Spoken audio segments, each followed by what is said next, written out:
వాస్తవానికి సూపర్ 6 పథకాలు అంటే వాళ్ళు చెప్పినటువంటిది ఏంటంటే ఒకటి యువతకి 20 లక్షల ఉపాధి అవకాశాలు లేదా నెలకి 3000 రూపాయల నిరుద్యోగ భృతి. అది ఏమన్నా అమలు చేశారా అంటే ఇంతవరకు లేదు.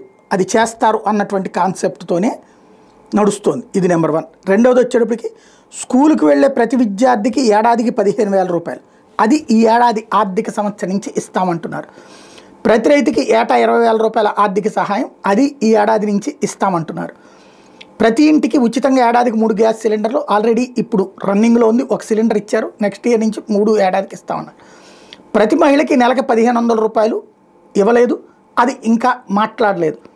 మహిళకు ఉచిత బస్సు ప్రయాణం అన్నారు. అది ఈ ఏడాది పెడతామంటున్నారు. అంటే ఈ ఏడాది ఇప్పటికీ అమలైంది సూపర్ 6లో 1 గ్యాసు, ఈ ఏడాది ఇస్తామంటున్నటువంటి 3 ఏది స్కూల్కి వెళ్ళే ప్రతి ఒక్కళ్ళకి విద్యార్థికి 15,000 రూపాయలు, రైతుకి ఏటా 20,000 రూపాయలు, అట్లాగే ఉచిత బస్సు.